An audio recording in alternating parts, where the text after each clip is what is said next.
Hi, welcome to my channel, See Mary Make. I'm Mary, and today I have a video of me decorating a cake for Thanksgiving.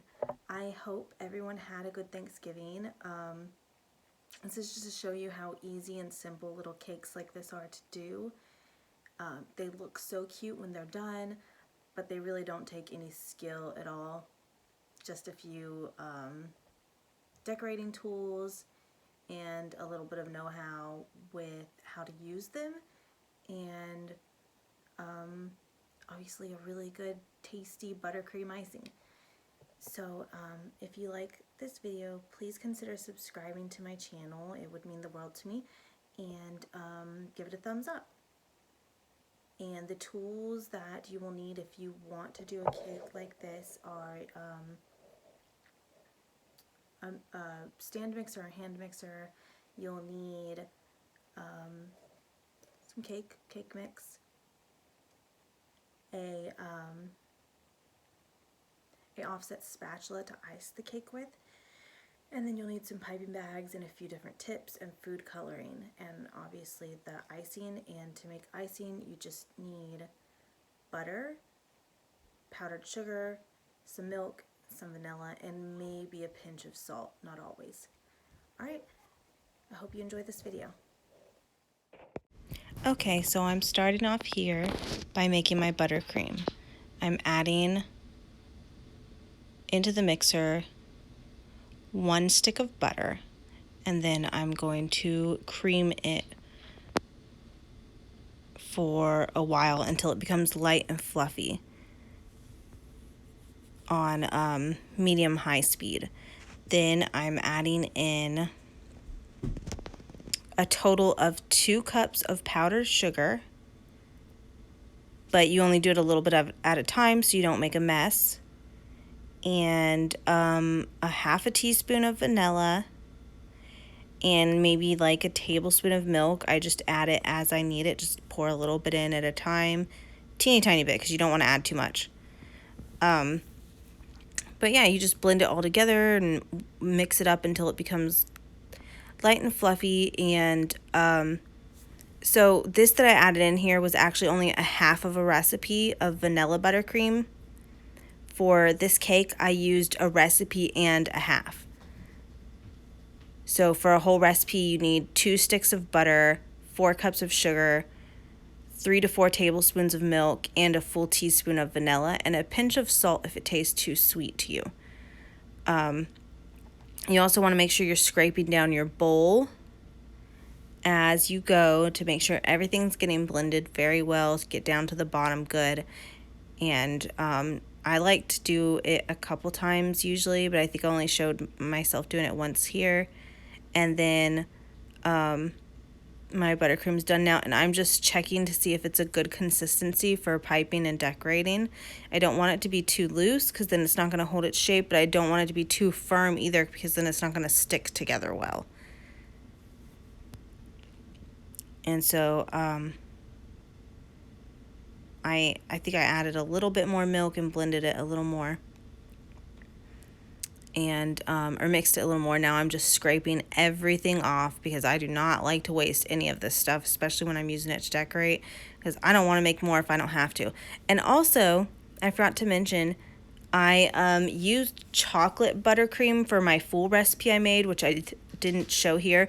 To make it chocolate, you just add a 1/4 to a 1/3 of a cup of cocoa powder, depending on how rich you want it or how sweet you want it, and how chocolatey. So now I'm just separating out my vanilla buttercream into different bowls so I can color it. And you're going to see my daughter like bobbing in and out of here because she wants to help. So I'm coloring the first one orange. Then I'm coloring the second one, I think that was green. Yeah. And you just stir until it's mixed in well, and if you need more, you just keep adding more. It's better to do a little bit at a time than do too much and just get a horrible dark color that not only doesn't look correct or doesn't look like what you wanted it to, but it will also taste bad if you add too much food coloring. So I was just adding more, and to get the colors I blended a couple different shades of these colors. I used like a mint green and a forest green and just a regular green as well. And I think I even added a little bit of brown into the green. And I also am making I left some white, and the orange I mixed in a neon orange, a copper orange, and a little bit of brown, I believe, to kind of like tone it down and make it not so bright. And I'm just mixing. It's a lot of stirring to do. So what I was saying was I did orange for the pumpkins. I'm going to do some white pumpkins and some teal colored pumpkins, which I haven't started mixing yet, I don't believe. And my daughter is stirring the green. Sorry, her head's kind of in the way of everything. But so you're going to see when I bring in to do the teal, I actually didn't have enough of the vanilla or white buttercream. So I had some chocolate left over, and I'm actually going to use chocolate icing to make the teal buttercream, and I was highly surprised that it came out just fine as far as the color went. It didn't. I thought it was going to be a problem because I've never colored chocolate buttercream before except to make it black or gray. And it actually works out quite well. So if you are ever using chocolate buttercream, don't be afraid to try out different colors in it and see how well it colors. I did do my chocolate buttercream on on the lighter side. I only used 1/4 of a cup of cocoa powder in it. Oh, and I'm also using some of the chocolate buttercream to make brown icing as well. So it's already brown, so just added more brown food coloring to it and stirred that in well. And this is an American buttercream, if I didn't mention that. There's several different kinds. This is American. It's the easiest and quickest one to make. And it seems to be a big hit with pretty much every child I've ever met, minus like one. You know how kids are, the sweeter the better. And American buttercream is very, very sweet. So now I'm finally working on the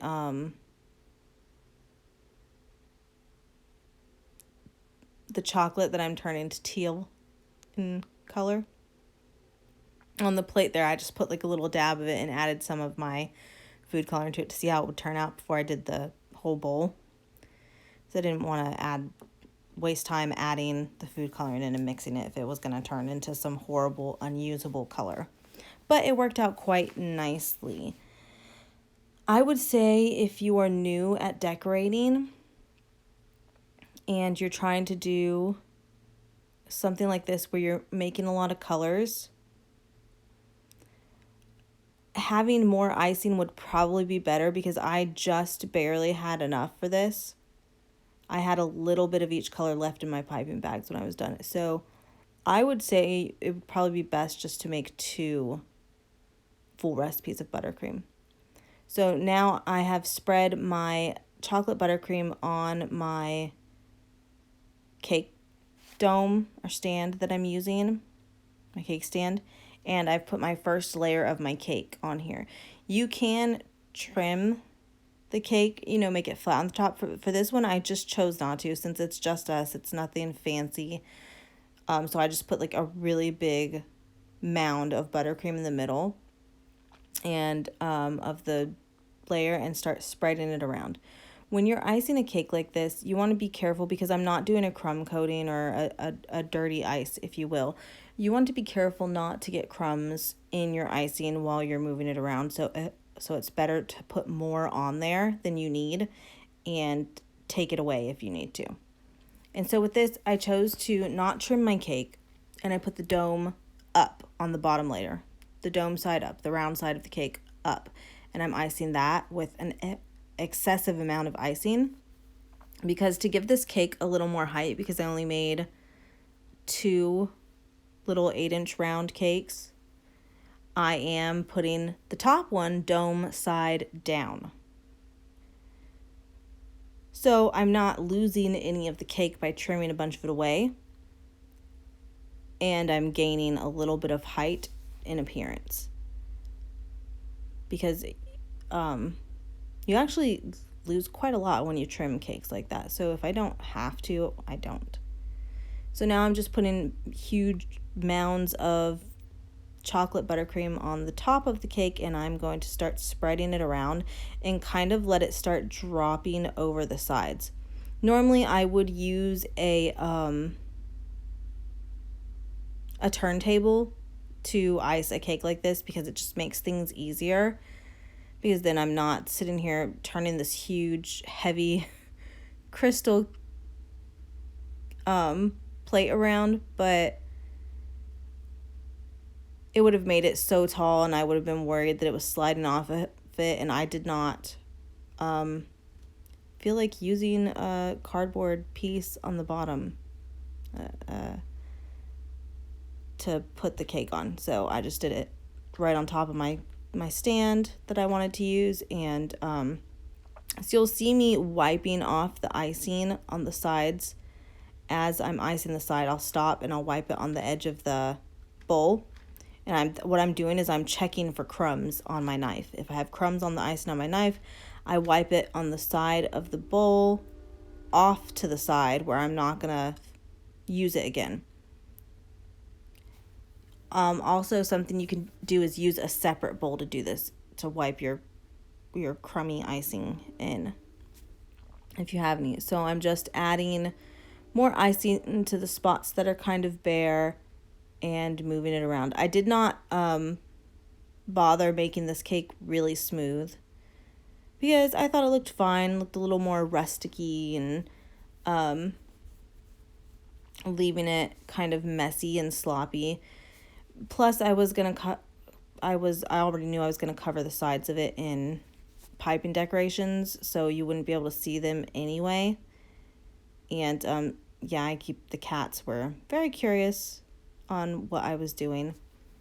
We have 2 kittens. They're about 4 months old, and we're still trying to teach them not to get on the kitchen table.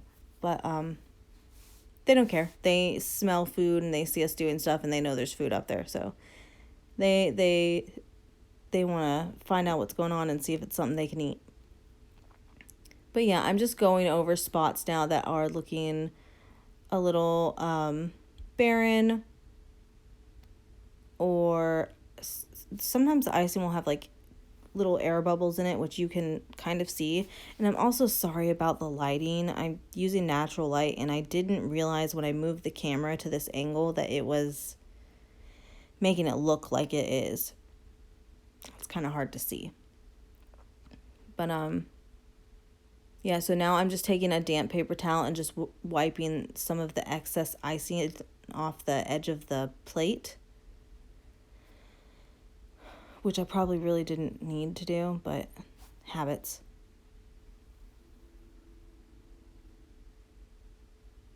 So now I am getting ready to put my tips and into my piping bags, and I'm using disposable piping bags. I have some reusable ones, but I prefer to use disposable just because I don't want to wash them all the time. It's so much easier just to be able to throw the bag away when you're done. So I've got, I think, 5 different bags with 5 different tips, and I just chose some of my larger, like, star-shaped tips for the colors I'm going to be using to make the pumpkins. So the orange, the teal, and the white. And I'm just going to fill each one of those up. And I didn't bother putting the couplings on for the tips for these bags because I know I'm not going to need to change them except for my green, which I'm using to make leaves and vines. So for the green one, when I do just the regular green, I'm going to put a coupling on, and I have my tips that I'll be switching. I start off with just a Wilton number 3 tip, and I switch to the smallest leaf tip I have when it's time to do the leaves on the cake. So after I fill up each bag, I twist, push down, twist until a little bit is coming out. And my daughter's going to sit there and eat the remnants of the icing out of the bowl for everyone to see. And so like I said, for my 3 colors for my pumpkin, I did 3 larger tips. And then for the green, I did the coupling with just a number 3 tip, which is just a very small round tip that's like use it for like writing and lines. And then for the brown, I'm using my small star-shaped tip. And the brown is just to make the stems on the pumpkins. That's the only thing I'm going to use that color for. So I did not put a coupling on that one either because I don't need to change the tip any while I'm using that color. And if you notice, to me, it's easier to fold the tops of the bag down over your hand and fill the bag. That way you can also set it in a cup and fold it down like that over the edges of a cup and put your icing in that way. It's a little more mess-free when you're not used to doing it yet. So while my daughter has a lovely sugary snack, I am going to start icing the cake, and she's going to move out of the way eventually, I think. She wants to help so badly, but she's just not quite big enough yet. Also, I think she mostly just wants to eat everything I'm working on. It's her main prerogative when I'm cooking or baking in the kitchen. All right, so here I am putting some of the orange pumpkins on, and I'm just going to do 2 lines rounded in each other, almost like parentheses, and then 2 going up the middle, just to fill them in. And they look like little pumpkins, especially once you get them all done and the little stems and stuff put on them. They look so cute when they're done. So I'm just going to do that all the way around, skipping just random amount of spaces. I didn't really plan it out. I didn't measure anything. I didn't do anything like that. So here I am doing the teal ones, and I'm doing the same thing. And I tried to do them different sizes as well. I didn't try to do them all the exact same height or the exact same width. Some are fatter than others. Some are taller and skinnier than others. And I just doing the same motion, starting at the bottom, going up and inward, like parentheses towards each other, and then filling in the middle with the white ones with just a line, and with the larger ones with 2 lines going up. And so I do that all the way around, just filling in any empty spaces with some small white pumpkins. And now I'm going to add the stems just by using this brown and just doing like a little swirly on the top with it, like a little swirl motion going up. And I'm going back on some of them, mostly the orange ones, and making some taller stems because I didn't think they were as noticeable as I wanted them to be on some of them. So now I'm going to do the same thing on the top to make some pumpkins. I'm just going to make 2 little like parenthesis shapes and then 2 little lines going upward in the middle, or 1 depending on how big the space is. And I'm just going to make just a few pumpkins with the rest of my icing on the top. And I'm moving on to the white ones now. And after I'm done with that one, I'm going to start on vines. Oh, I'm sorry, excuse me. I'm going to do the stems on those first too. And same thing, just a little swirly going up till they were the length I wanted. There's not really any uniformity to this cake. And that's one of the reasons I also left the icing kind of messy. It looks a little different than when you saw it before because it started getting like really warm in my kitchen because I had like the oven on and stuff, and it started to melt, so I had to go back in and fix it. But so to do the vines now, I'm just kind of drawing some lines with little swirls.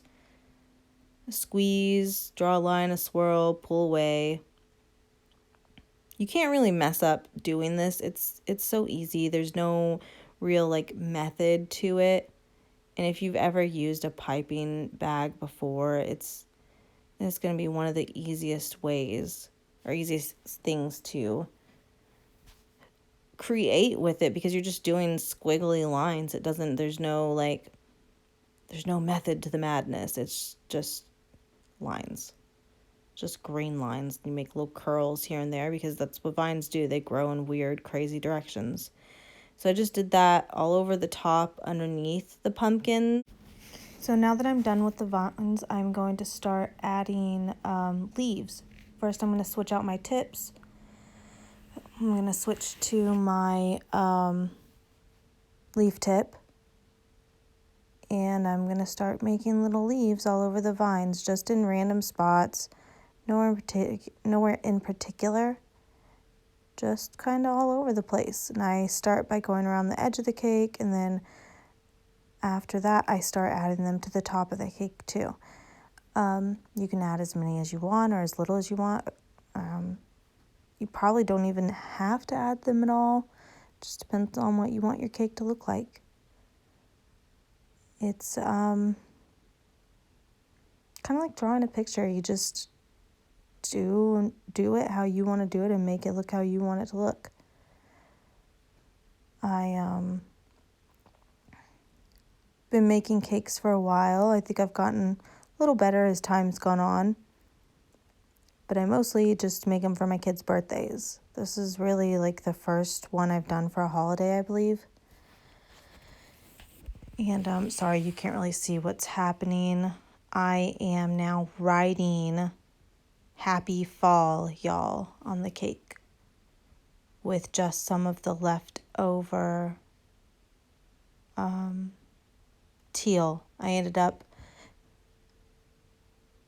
switching it to the rest of the icing to a new bag with a number 3 tip to write with. That's my favorite tip to write with. And yeah, the writing's a little crooked, but it's fine. It was just for my family, not for show or anything. I thought it would just be a fun little video to do. So here's the finished cake. Here's what it looks like. And I hope you enjoyed this video. And sorry about the random stuttering in the voiceover that I'm sure there is. I have a touch of TMJ, and when my jaw is acting up, when it's irritated and hurting, it spasms, which causes a stutter. But here's the finished result. I hope you like it. I hope it gave you a little bit of insight on how to do something like this, and that it's not that hard and anyone can do it. It was a fun little easy cake to do, and anyone could do this. It's not hard at all. Thanks. Like and subscribe.